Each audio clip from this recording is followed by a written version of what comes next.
Washington takes statewide zoning reform to the next level. Lawmakers just passed groundbreaking bills on parking, TOD, and more. There's a healthy competition brewing between states that are taking action for housing abundance. But as of May 2025, Washington leads the pack. Its legislature just passed best in the U.S. bills on both parking and transit-oriented development, along with a half-dozen other policies that address the state's housing shortage and resulting affordability crisis in several critical ways. These wins come on the heels of Washington's legalization of co-living in 2024, middle housing and ADUs in 2023, and an array of bills passed in both years that make it easier to build the homes Washingtonians need. There's no way to precisely quantify it, but I feel confident making the claim that Washington's cumulative legislation adds up to the most any rival state has yet done. At least for the moment, as competitors nip at Washington's heels. I gave a preview of Washington's 2025 housing bills in a previous article. Below, I'll run through highlights that illustrate why, together with the previous year's wins, the bills passed this year elevate Washington to best in class. But first, a little more context. A quick recap of the interstate zoning reform race. The move from local to statewide zoning reform started in California more than a decade ago in response to local government intransigence on allowing more housing. The Golden State has had some solid wins on accessory dwelling units, ADUs, aka backyard cottages, in particular, but messy, high-stakes politics continue to mar progress. Oregon leapt into the spotlight in 2019 by legalizing middle housing, followed in 2022 by major parking reform. Washington had its year of housing in 2023 with a suite of bills headlined by the legalization of middle housing, and then upped the ante in 2024's short session. Also in 2023, the Montana Miracle eliminated numerous barriers to more homes in Big Sky Country, notably for mixed-use apartments and ADUs. The state just pulled a repeat in 2025, passing strong parking reform and more. Other states that have passed zoning reforms of various stripes include Colorado, Massachusetts, Arizona, and Hawaii. If you include north of the border, British Columbia's 2023 package of reforms took the crown for all of North America and indisputably held it until now, that is, with Washington perhaps ahead by a nose. BC's transit-oriented development policy, or TOD, is stronger, but its parking reform is weaker. What's more, it hasn't yet legalized co-living or ended roommate bans like Washington has. Washington's Housing Billapalooza 2025. SB 5184 caps and eliminates parking mandates. Parking policy is housing policy. Laws that force the construction of too much parking thwart housing by adding cost and taking up space. Parking politics are gnarly, however, and before now, Oregon was the only state able to enact strong parking reform. SB 5184, or the Parking Reform and Modernization Act, works differently than Oregon's administrative reform, but it's comparably strong. And we can also add Montana to the list, where the legislature just passed a parking bill modeled closely after Washington's. More on that here. Other states, notably California, have passed incremental reforms, typically tied to transit proximity. In contrast, SB 5184 is based on the reality that parking mandates can be detrimental to housing anywhere and everywhere. As my colleague Katie Gould explains, Bill champion Senator Jessica Bateman flipped the debate from where should mandates apply, geographically, to when should mandates apply, in what circumstances. It worked. Instead of nitpicking over transit service, the conversation shifted to, for example, whether it's okay for excessive parking mandates to prevent a new daycare or senior housing development from opening. SB 5184 caps minimums for all multifamily buildings, that's duplexes to skyscrapers, townhomes to small apartment buildings, at 0.5 spaces per home and fully repeals them for homes of 1,200 square feet or less. In practice, this means it ends parking mandates for nearly all apartments. Many middle housing homes and most ADUs also fall below this size threshold to enjoy full parking flexibility. One last feature that makes SB 5184 exceptional, it caps mandates for commercial uses, too. That's not directly tied to housing, but when parking flexibility unlocks attractive Main Street-style commercial areas, it also supports building more housing options nearby because plenty of people want to live there. As originally introduced, SB 5184 applied to all cities regardless of size, but political compromise necessitated exempting cities with populations under 30,000. Still, this means the measure applies to places that are home to about 3/4 of Washingtonians, or about 6 million people. HB 1491 legalizes more homes near transit with funded inclusionary zoning. Transit-oriented development, or TOD, is a fundamental best practice of city planning, yet statewide TOD legislation is rare. Washington has now joined the club that previously had only 2 members, Massachusetts and Colorado, both of which have passed strong statewide TOD legislation. Washington first ran its TOD bill in 2023, but that year, and when essentially the same bill ran again in 2024, it died due to disagreements over inclusionary zoning, IZ, a snag that often stymies statewide apartment building scale-up zones near public transportation investments. Left-leaning members typically want mandated affordability, while those more toward the center rightly worry that unfunded IZ can backfire and impede home building in the very places it's needed most. In 2025, lawmakers achieved an unprecedented breakthrough on both the policy and politics, funded inclusionary zoning. They amended HB 1491 to grant a property tax abatement to compensate for the cost of providing the affordable units required by IZ. Multifamily developments in station areas must set aside for 50 years either 10% of homes affordable to 60% of area median income, AMI, or 20% at 80% AMI.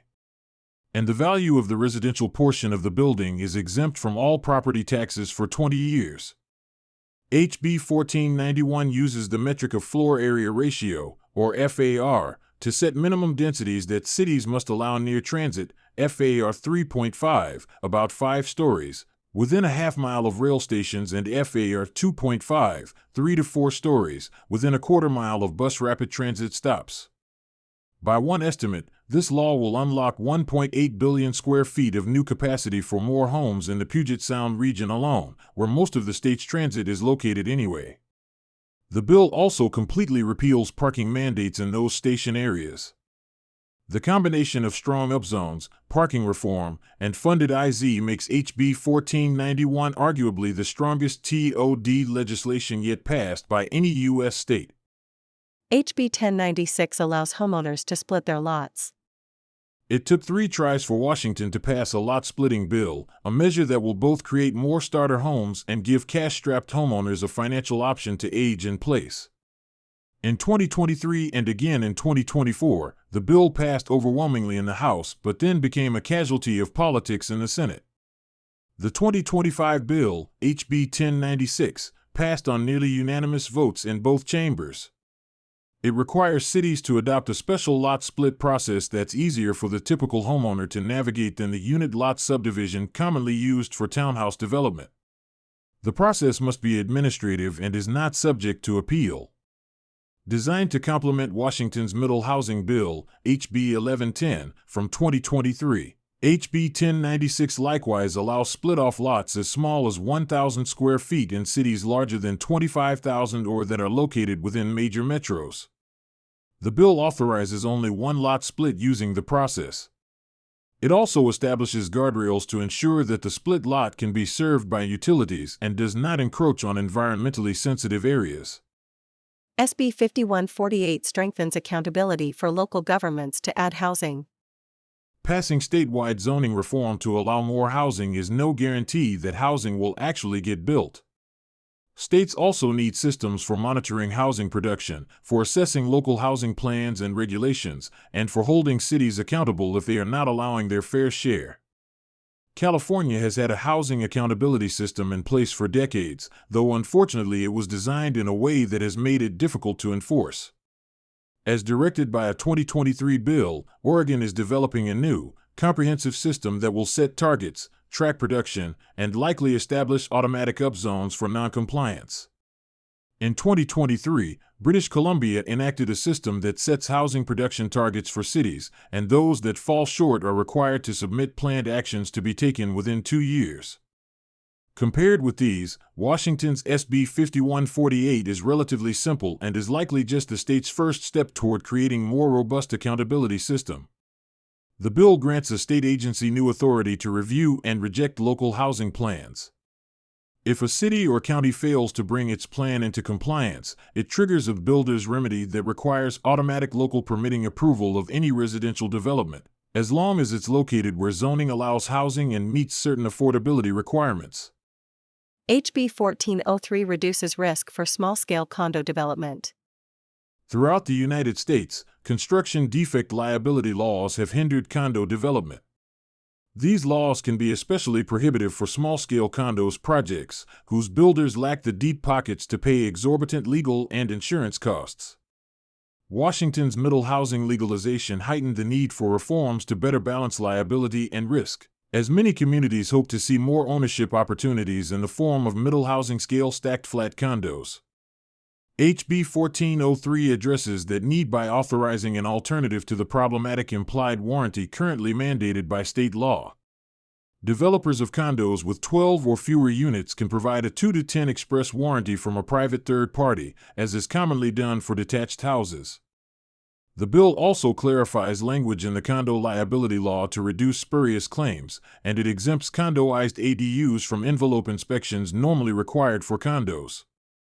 HB 1576 prevents landmarking from being abused to block housing. Granting historic landmark status to buildings can play an important role in preserving buildings that represent important community heritage. Unfortunately, it can also be abused to block construction of much-needed new homes. In Washington, about 1/4 of larger cities, including Seattle, allow landmarking without the consent of the property owner. This enables the nomination of buildings with questionable historic value to prevent them from being demolished, precluding redevelopment into housing. HB 1576 is the first bill in the United States to set statewide standards for landmarking for the purpose of removing barriers to housing. It requires cities to get owner consent before landmarking any property less than 125 years old. It passed unanimously in the House and 47-2 in the Senate. HB 1183 knocks down barriers to innovative housing types. Many local governments require multifamily buildings to incorporate facade modulation, which means projections in and out across the front of the building, and upper-level setbacks, which are top floors recessed from the main facade. The problem is, these mandates make construction more expensive, reduce the capacity for housing, and for some types, can make it totally impractical to build at all. While well-intended, their aesthetic benefits are debatable at best, as it is notoriously difficult to enforce good architectural design through regulations. HB 1183 is the first state bill in the U.S. to reform rules for facade modulation and upper-level setbacks. It prohibits local governments from requiring either one for passive house, mass timber, modular construction, and affordable housing. It also eliminates parking minimums for those 4 types. In addition, to boost energy-efficient new construction and retrofits, the bill grants extra setback and height allowances for projects that meet the rigorous passive house energy standard. But wait, there's more. In 2023, Washington passed a bill to make it easier to add homes within existing buildings, but it had a critical flaw. It required the new housing to meet the latest energy code, which may sound like a good idea, but in practice is usually cost-prohibitive. HB 1757 grants a reasonable allowance for added housing without triggering energy updates. SB 5571 prohibits cities and counties from requiring or excluding exterior cladding materials that are in compliance with the state building code. The bill was motivated in part by local bans on hardy panel for aesthetic reasons that don't justify losing an economical option for housing construction. Follow-up legislation to Washington's 2023 Middle Housing Bill, SB 5559, refines the process for unit subdivisions to better align with the state's lot-splitting allowances that enable townhome development. SB 5471 gives counties the option to authorize middle housing within urban growth areas. Washington's 2023 Middle Housing Bill only applies to cities. HB 1108 creates a housing cost driver task force to study the factors driving high home construction costs and make recommendations to help bring them down. 3 bills that died but launched conversations. Washington's HB 1443 was the first state-level bill in the United States to propose legalizing mobile dwellings on residential lots, modeled after legislation that Portland, Oregon, passed in 2022. MDUs are small movable homes, including tiny homes on wheels and RVs, and they can be far less expensive and far more rapidly deployed than any other type of housing. The bill passed policy and fiscal committees but never got a floor vote. It's expected back in the 2026 session. Yet another first in the U.S., Washington's SB 5156 aimed to legalize smaller elevators in small apartment buildings, which often don't have elevators at all because code requires them to be so big and expensive. For accessibility, a small elevator is better than no elevator, and that's why groups including AARPWA and Disability Rights Washington backed the bill. SB 5156 also would have required adoption of global standards for all elevators. It passed the Senate 42-6 but died in committee in the House. Expect to see it again in 2026. Finally, copying Oregon state law, SB 5613 would have required all development standards for residential development to be clear and objective, to prevent sloppy standards from enabling frivolous legal challenges that needlessly delay home building. It passed the Senate 43-5, and after clearing 2 House committees, died when session ended before it was put to a floor vote. Its prospects are good for 2026 passage. Plus, a good year for protecting renters and funding affordable housing. Sightline focuses on reforms to boost supply, the longer game solutions to dig us out of the cost-spiking housing shortage afflicting our communities, but also recognizes the acute, near-term urgency of the 2 other legs of the housing policy stool, stability, as by tenant protections, and subsidy, like in subsidized housing. In the 2025 session, Washington had wins on both. Most notably, after 3 years of trying, the legislature passed a rent stabilization bill, ending a decades-old ban on such laws. HB 1217 limits annual rent increases to 7% plus inflation, with a hard cap of 10%. It allows landlords to raise rent by any amount when a tenant vacates, and it exempts new buildings until they are over 12 years old. For funding, Washington's 2025 to 2027 capital budget allocates a record $605 million to support subsidized affordable housing projects. The legislature also passed HB 1494 to refine the multifamily tax exemption, the state's program that grants property tax abatements on developments that meet certain affordability requirements. HB 1696 to modify 2023's groundbreaking Covenant Home Ownership Act, the first state program in the U.S. that supports ownership for those historically denied that opportunity. A race to the top for more homes. Washington just had a very good year for legislation to create more homes of all shapes and sizes that will help undo the state's dire housing shortage. At this point, arguably, it has accomplished more on that front than any other U.S. state. But the competition is by no means over. Numerous states continue to take up zoning reforms of all sorts that could raise the bar. Connecticut lawmakers, for example, are currently working on a bill that would completely eliminate all off-street parking mandates. California has a major TOD bill in play. On the other hand, 2025 has also revealed how hard it is to pass strong statewide pro-housing bills. High-profile legislation bit the dust in both Minnesota and Maryland. Whatever state may have the lead, though, this is the best kind of competition. Because the real winners, in the end, are all the people who will find the homes they need in the communities they love.